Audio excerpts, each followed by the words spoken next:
당신의 상처를 치료하라는 제목을 가지고 말씀을 전하겠습니다. 모든 사람에게는 상처가 있습니다. 오늘 제가 말씀드리고자 하는 상처는 피나고 까지고 고름나는 육신의 상처가 아닙니다. 바로 마음의 상처입니다. 단언컨대 상처 없는 사람은 없을 거예요. 큰 상처도 있고 작은 상처도 있습니다. 많은 상처를 가진 사람도 있고 적은 상처를 가진 사람도 있습니다. 그러나 사람이라면 누구나 예외 없이 상처를 가지고 있다는 공통점이 있어요. 어떤 이는 존중받지 못해서 상처받고, 어떤 이는 사랑받지 못해서 상처받고, 어떤 이는 심지어 심한 배신과 학대와 억압을 받아서 상처받는 경우도 있습니다. 상처는 누구에게나 태어날 때부터 예고된 숙명입니다. 피할 길이 없어요. 그런데 문제는 첫째는 우리가 상처의 번번이 약하다는 거예요. 둘째는 그 상처에 대해 바르게 대응하지 못하고 있다는 것입니다. 특히 우리의 반응은 서투릅니다. 미숙합니다. 어리석습니다. 그래서 더 많은 문제들을 또 양산해요. 그 상처를 통해 많이는 공격을 해요. 그 상처 때문에 또한 죄를 짓게 되기도 하죠. 그리고 그 상처 때문에 파멸에 이르게 되는 경우가 흔합니다. 우리가 육신의 상처도 잘못 관리하면 심각하게 나중에 죽게 되죠. 마음의 상처도 잘못 관리하면 심각한 결과를 가져옵니다. 자기 연민과 우울감 속에 자살하는 경우도 있고요. 처음에는 피해자였는데 나중에는 가해자가 되는 그런 경우도 흔합니다. 예. 제가 그랬어요. 저에 대한 예를 들어야겠는데, 저는 어려서 부모님과 좀 떨어져 살기도 하고, 또 부모님과 함께 살아도 우리 아버님이 워낙 약주를 좋아하셔서 그러다 보니까 약간 또 술 주사가 좀 있으세요. 그래서 어려서 좀 스트레스를 많이 받았어요. 상처가 많은 유년기를 보낸 거예요. 그러다 보니까 이게 언제부턴가 이 제 안에는 이게 참지 못하는 분노가 생겨나더라고요. 누군가 이렇게 억압하거나 누르면 그걸 난 도무지 참을 수가 없어요. 혈기와 반항심만 커져요. 결국 그것이 통제하기 어려운 수준이 되어 사회생활을 하면서 사람들과 충돌하는 일이 많았습니다. 특히 집에서는요, 성인이 되어서 저의 발언권과 영향력이 커지자 어느샌가 저는 부모님과 자녀에게 자주 신경질을 내고 또 화를 내는 상황이 자주 벌어졌어요. 지금이야 잘못된 건 알지만 그때는 그게 잘못이라는 걸 몰랐습니다. 그러면서도 저는 문제의식이 없었어요. 나는 가정에서 억압받고 자라난 피해자였기 때문에 그렇게 화를 내어도 괜찮아. 그런 생각을 은연중에 한 것 같아요. 그런데 어느 날 방언기도를 하는데 하나님이 저에게 말씀하시는 거예요. 대부분이 좋은 말씀하시는데 그날은 저에게 뜨끔한 말씀하시더라고요. 네가 가해자다 그러시는 거예요. 네가 가해자다. 여러분 무슨 뜻인지 모르죠. 근데 저는 그냥 알았어요. 알아지더라고요.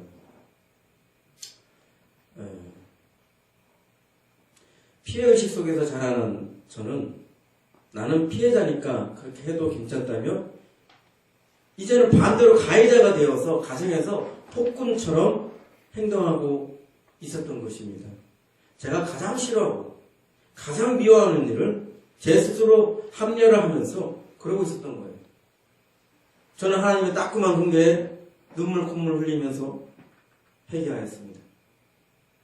하나님이 저를 따끔하게 지적하지 않으셨다면 저는 지금도 여전히 갈등을 괴롭히는 걸 당연하게 생각하면서 폭군처럼 그렇게 가해자로 살았을 거예요. 물론 이후로도 갑자기 그게 변하나요? 분노와 혈기가 갑자기 사라지나요? 그런다고? 깨닫는다고? 그렇진 않죠. 분노와 혈기를 다스리기가 어려웠지만 그럴수록 가족들에게 바로바로 미안하다, 죄송하다, 잘못했습니다, 용서해 주세요 이렇게 했어요. 제 잘못을 빨리 시인하고 용서를 빌었어요. 그런 일들이 이제 성질을 참지 못해가지고 자꾸 일어나니까 자꾸 용서를 구하는 일이 반복이 되죠. 그런 부끄러운 일들이 반복되니까 다시 부끄러운 일을 하지 않기 위해서라도 정말 조심해야겠다. 그래서 지금은 거의 그런 일이 없게 되었어요. 대부분이 이렇게 반응들이 돼요. 내가 받은 상처가 있으면요, 다른 사람에게 상처를 주는 연재고로 삼아요. 내가 상처받았으니까. 내가 받은 만큼 나 그렇게 해도 돼. 그럴 만한 자격이 있어. 이런 식으로 하면서 그 사람이 이 사람 저 사람한테 가시 같은 존재가 돼요. 여기 가서 찌르고 저기 가서 찌르고. 그래서 다른 사람들을 자기가 상처받아 놓고 다른 사람들을 또 상처를 내는 그런 이상한 방향으로 나아갑니다. 그러나 내가 받은 상처가 있다 해서 다른 사람에게 상처를 주는 사람이 되어서는 안 됩니다. 저는 하나님의 은혜로 상처로 인한 딜레마에서 벗어났어요. 하지만 목회 현장에 와보니까 저같이 상처로 인해서 고통받는 분들이 많다는 것을 알았습니다. 자아가 뒤틀리고 쓴뿌리가 생겨서 이상행동을 하는 경우를 발견하게 돼요. 그래서 이를 어찌할꼬 고민하는 가운데 오늘 말씀을 전하게 되었습니다. 몸의 상처는 후시딘, 마데카솔 이래 그런 거 바라면 되지만 마음의 상처는 어찌할 것인가? 세상에는 뭐 힐링 센터다, 뭐 내적 치유 센터다, 뭐 이런 것들이 막 우죽성처럼 생겨요. 그게 다 마음의 상처 때문에 그런 거예요. 그거 치유하려고 사람들이 힘들어서 괴로워서 너무 힘들어서 그런 것들이 막 생겨나는 거예요. 수요가 있으니까 공급이 있는 거 아니겠어요? 그렇다면 어떻게 하면 나의 상처를 잘 치료할 수 있을까 함께 생각해 보겠습니다. 첫째는 자기 상처를 직시하고 인정하십시오. 자기 상처를 알아야 돼요. 자기 상처를 모르고 어떻게 치유를 기대할 수 있겠습니까? 우리 약사님도 계시는데 와가지고 자기 상태를 제대로 모르는 상태에서 뭐 이렇게 좀 얘기를 하면 뭐 어떻게 해줄 수가 없는 거잖아요. 그죠?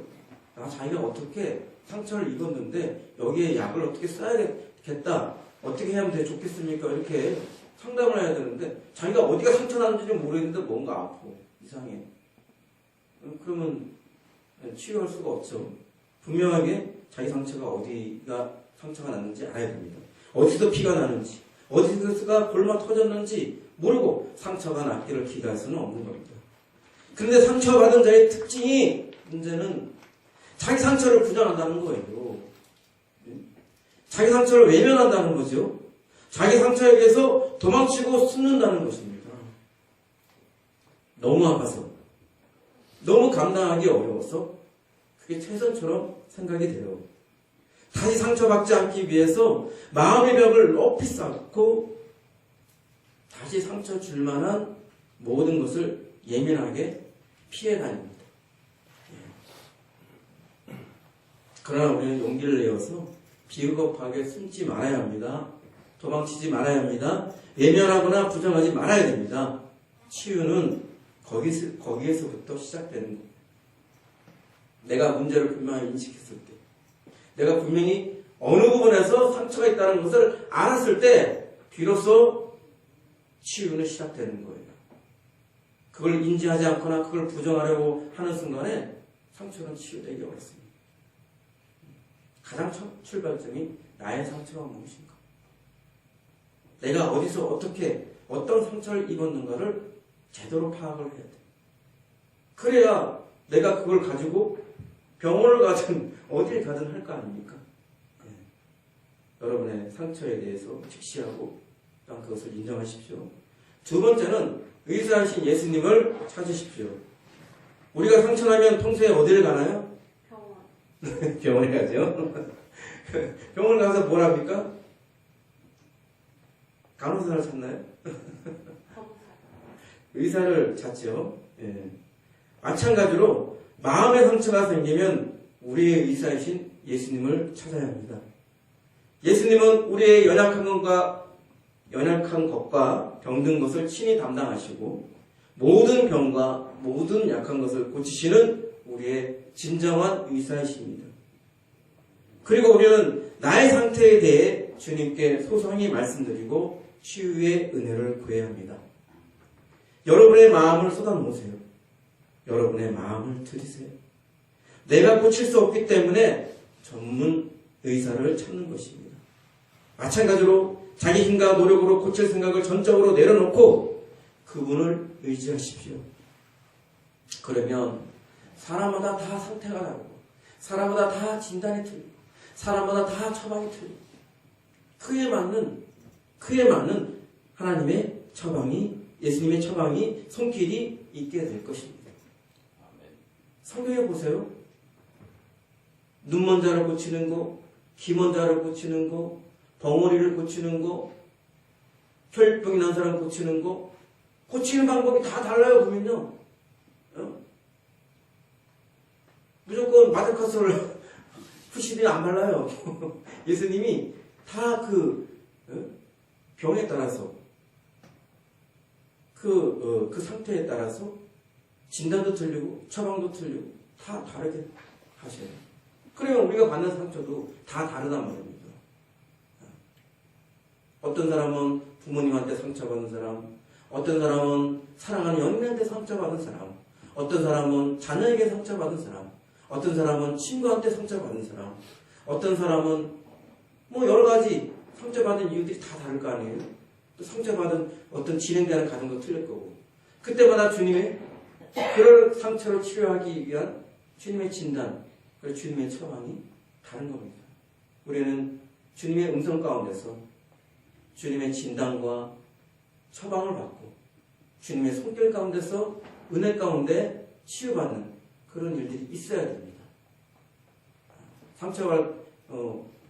겉에 상처 입을 때는 마데카솔, 휴시딘 이렇게 단정지어서 말하면 그럴 수는 있겠지만 사람마다 당하는 경우가 당하는 상처가 다르기 때문에 우리가 주님 앞에 나아가서 주님이 말씀하시는 대로 인도하시는 대로 진단받고 처방받고 치유받을 수 있도록 해야 됩니다. 그때에 오늘 보는 말씀처럼 그 치유가 어떻게 되느냐? 우리를 치유하시는 날에 달빛은 햇빛 같겠고 햇빛은 7배가 되어 7날의 빛과 같으리라 하셨어요. 상처받은 거에 7배나 갚아준다는 거예요. 우리 주님께 나아가면 단순히 상처를 치유하는 차원에서 끝나는 것이 아니고 상처받은 것에 7배나 갚아주시는 것이 하나님의 치유의 방법입니다. 네. 원수의 목전에서 상을 베푸시는 분, 그분이 우리 하나님이세요. 네. 여러분이 단순히 상처받았어요. 상처받는 것에서 끝나는 것이 아니고 그 상처가 여러분들한테 기회가 되고 복이 되고 은혜가 되고 영광이 될 수 있도록 하시는 분이 우리의 하나님이라는 것을 잊지 마십시오. 세 번째는 앞서가신 예수님을 묵상하십시오. 예수님은 우리의 모델입니다. 예수님은 우리 인간의 삶, 또 제자들의 삶의 모델이 되셨어요. 그분의 삶은 우리의 본보기입니다.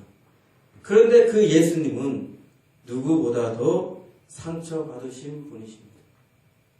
누구보다도 충격적인 고통과 희생을 당하신 분이십니다. 악인들이 예수님을 끊임없이 대적했죠. 사람들은 끊임없이 예수님을 이용하려고 했어요. 예수님이 믿었던 제자들조차도 예수님을 버렸습니다. 예수님을 배신하고 도망쳤어요. 도무지 죽어야 할 이유가 없는데 죄인이 아닌데 죄인으로 죽으셨어요. 자기를 대적하고 자기를 이용하고 자기를 버린 자들을 위해서 상처를 받고 희생당하신 것입니다. 그리고 그는 이렇게 말씀하셨어요. 아버지, 저들을 사하여 주옵소서. 자기들이 하는 것을 알지 못함이니이다. 자신을 죽게 한 자들을 위해 예수님은 오히려 그들의 용서를 빌었습니다. 자기를 죽게 한 원수들을 위해 용서를 빌었고 그 원수들을 위해 십자가에서 기꺼이 죽은 거예요. 바로 그 원수 중에 내가 있습니다. 예수 죽게 한 원수 중에 여러분이 있어요. 여러분은 죄인이고 가해자였지만 이제 예수님에게 용서받은 자입니다. 고로 이제는 여러분에게 용서하지 않을 권리가 없어요. 여러분은 예수님에게 용서라는 큰 빚을 진 사람입니다. 그렇기 때문에 여러분에게 그보다 작은 빚을 지은 사람이라면 기꺼이 용서해야 됩니다. 여러분에게 상처를 준 사람이 있다면 그분들을 용서하십시오. 왜요? 여러분들은 더 큰 상처를 예수님에게 지게 한 사람들입니다. 내게 지어진 작은 상처는 용서하지 않으면서 예수님에게 지은 작은 그 큰 상처는 용서받기를 원한다면 앞뒤가 안 맞는 말이에요. 우리가 예수님이 어떻게 하셨는가? 예수님이 앞서가신 예수님이 어떻게 용서하고 사랑하셨는가를 묵상하셔야 돼요. 그걸 통해서 우리가 각을 세우고 가시를 세우고 누구한테 안 좋은 마음을 갖고 상처받아서 원망하는 마음을 갖고 그런 마음들을 청산할 수가 있는 거예요.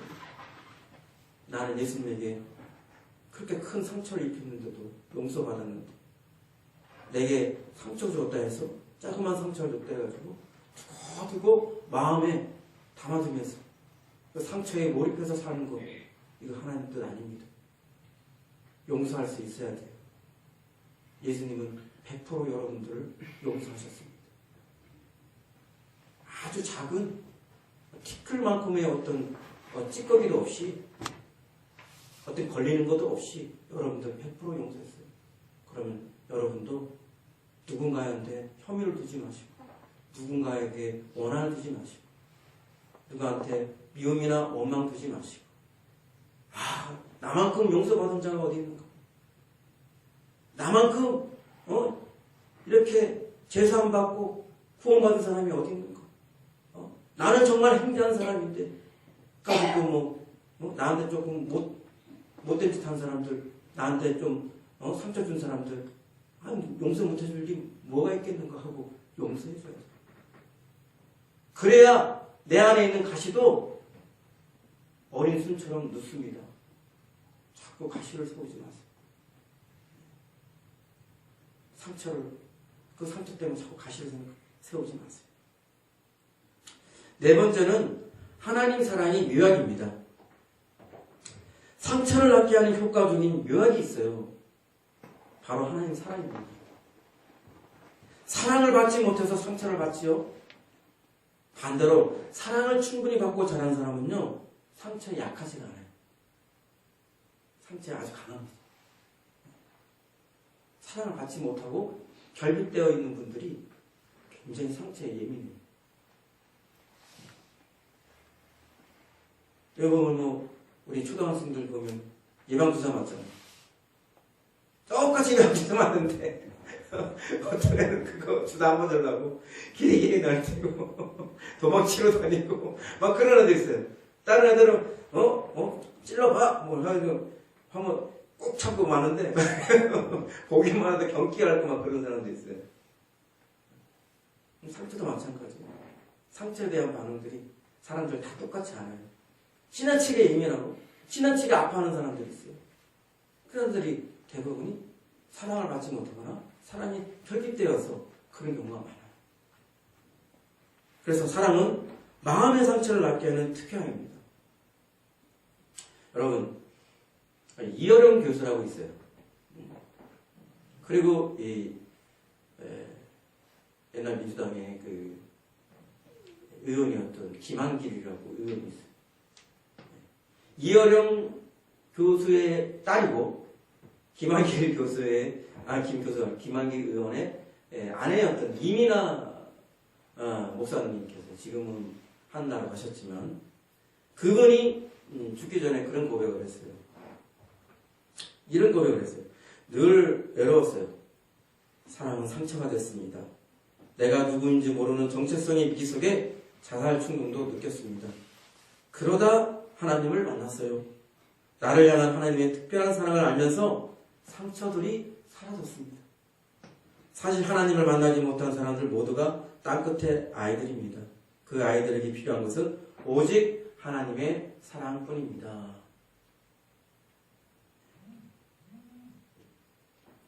사랑이 바로 특효약입니다. 그래서 저는 상처받은 사람이 있다면 먼저 하나님 사랑을 묵상하라고 권하고 싶어요.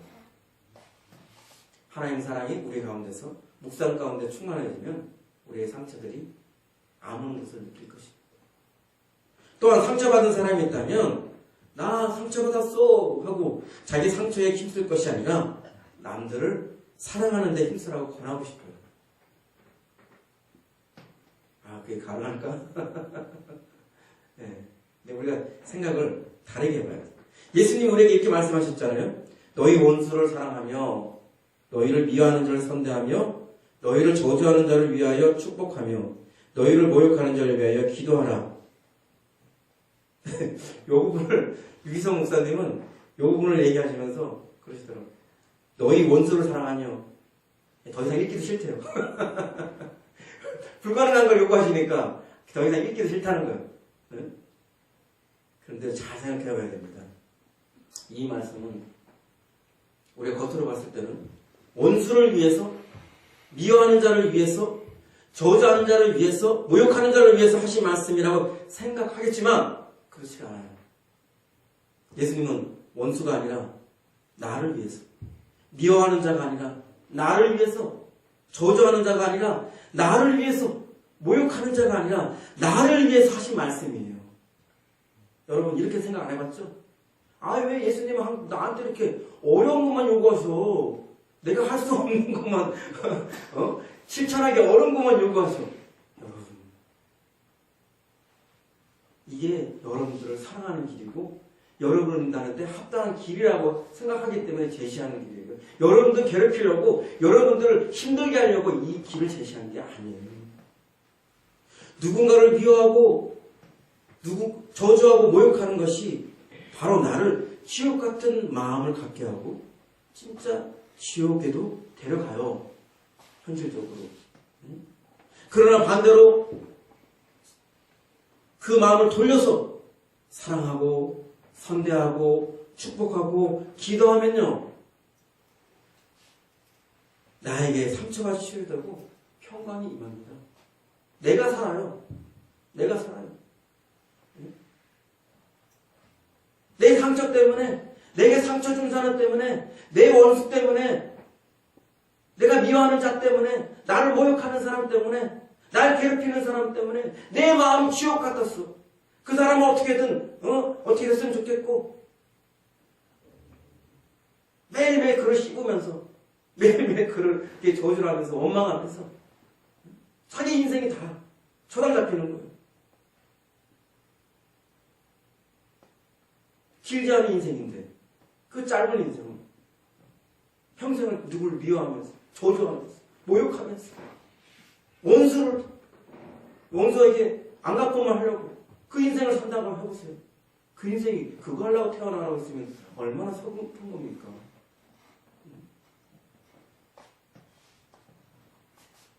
예수님은 원수를 위해서 그런 말씀하시는 거예요. 나한테 모욕하는 사람을 위해서 얘기하는 게 아니라 나 살라고, 내가 제대로 살라고, 그 지옥 같은 마음에서 헤어나와서 온전히 평강을 누리며 살라고, 그래서 생명길로 들어가라고, 그래서 그걸 말씀하시는 거예요. 근데 대부분 뭐라는 거예요? 예수님 왜 이렇게 어려운 길을 나한테 요구하셔? 원수를 사랑하는 게 그렇게 쉬워? 모욕하는 사람들을 사랑하는 게 그렇게 쉬워? 저주하는 사람을, 그런 사람들 사랑하는 게 쉬워? 왜 예수님이 이렇게 나한테 힘든 것만 요구하시지? 아닙니다. 힘든 길이 아니라 우리를 사랑해서 우리가 살 길을 제시한 거예요. 이래야 네가 산다. 이래야 네가 그 지옥 같은 삶 속에서 벗어날 수 있어. 미워하지 마. 더 이상 저주하지 마. 더 이상 모욕하지 마. 오히려 그를 사랑하고 그를 축복하고 선대해줘. 그게 네가 더 살 수 있는 길이야. 네가 잘 될 수 있는 길이야. 네가 행복해질 수 있는 길이야. 네가 편안해질 수 있는 길이야. 나는 너를 사랑하기 때문에 너에게 살 길이라고, 네가 잘 되는 길이라고 해서 제시한 거야.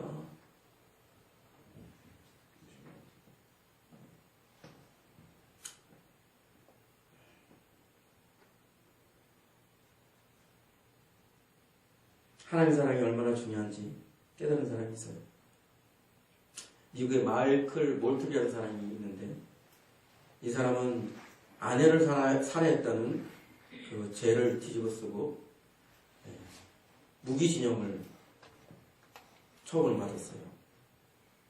그런데 형을 25년을 살았는데 과학이 발달해서 DNA 검사로 인해서 그가 아내를 살해한 사람이 아니라 다른 사람이 살해자라는 것이 드러났어요. 그럼 어떻게 되겠어요? 그 사람은 무죄가 되니까 25년에서 형이 정지가 되고 풀려났어요. 그러면 어찌 보면 굉장히 억울하죠. 굉장히 억울한 사람이에요. 무죄 석방을 와서 나오긴 했는데 자기 삶이 완전히 풍비박산이 된 상황이 있는데 이런 고백을 합니다.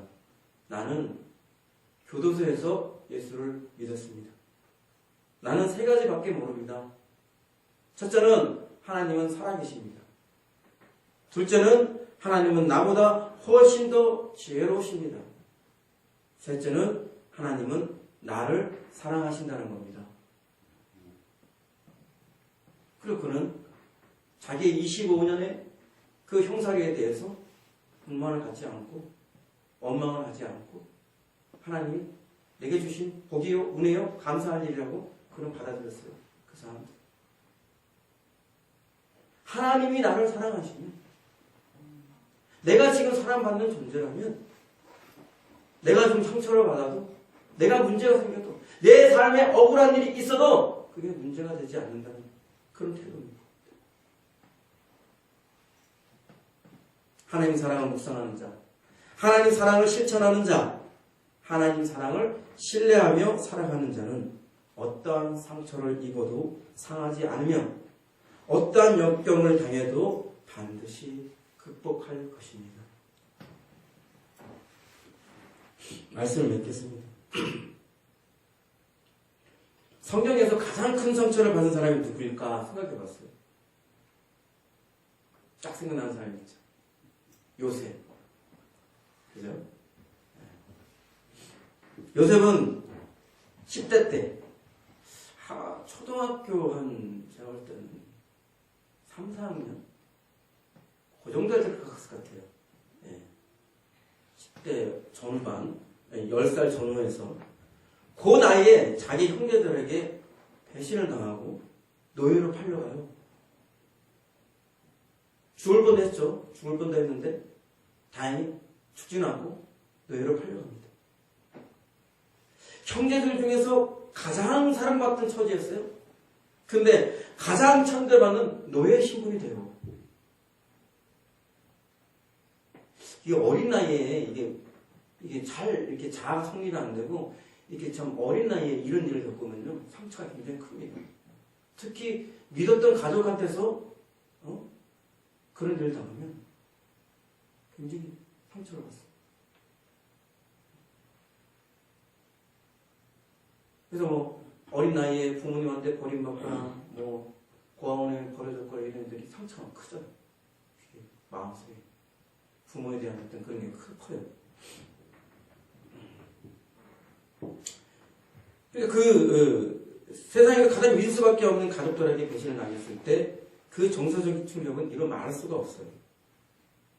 그러나 요셉은 하나님이 주신 꿈, 하나님이 주신 말씀을 생각하고 하나님을 의식하고 하나님 앞에서 바르게 살고자 합니다.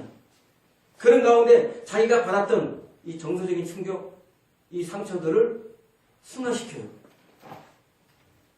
그 부분을 우리가 읽을 수가 있죠. 나중에 총리가 된 다음에 그가 나중에 형제들을 이렇게 대면하는 장면이 나오잖아요. 처음에는 지침이 뚝다고 자기가 동생이라는 걸 밝히지 않아요.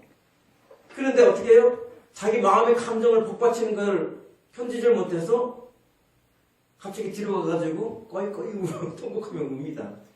근데 그 장면이 우리가 잘 이해가 돼요. 그가 얼마나 서럽고 얼마나 고통스럽고 얼마나 외롭고 얼마나 힘들고 얼마나 처절했던가 그걸 단적으로 보여주는 장면이에요. 그런데 그럼에도 불구하고 그는 자기 상처를 기회로 삼아서 그들을 저주하거나 그들을 단죄하거나 그들을 미워하거나 그들을 원수처럼 대하지 않아요. 뭐라고 해줍니까? 하나님이 우리의 생명을 구하려고 나를 먼저 이곳에 보내셨습니다. 그렇게 자기가 스스로 자기가 받은 상처를 하나님의 뜻으로 그렇게 승화시켜줘요. 상처 준 사람들에 대해서 그들을 오히려 축복하고 그들에게 오히려 선대하는 그런 실천합니다. 오늘 예수님이 말씀하신 그대로 실천하는 모습을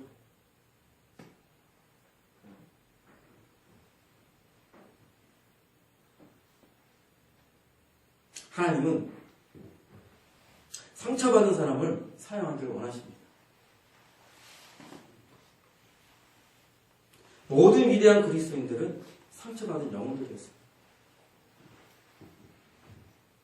마귀는요, 그 상처를 통해서 우리를 파괴하려 하지만 하나님은 그 상처를 통해서 성장하게 하고 영광을 나타내십니다. 요셉을 통해서 상처를 바라보는 우리의 관점이 달라져야 된다는 거예요. 내 상처, 내가 이렇게 고통스러운데, 내가 이렇게 아픈데, 하나님 왜? 이러면서 맨날 내 상처에 함몰되지 마시고, 이 상처를 두고 하나님의 뜻이 있겠지. 요셉처럼.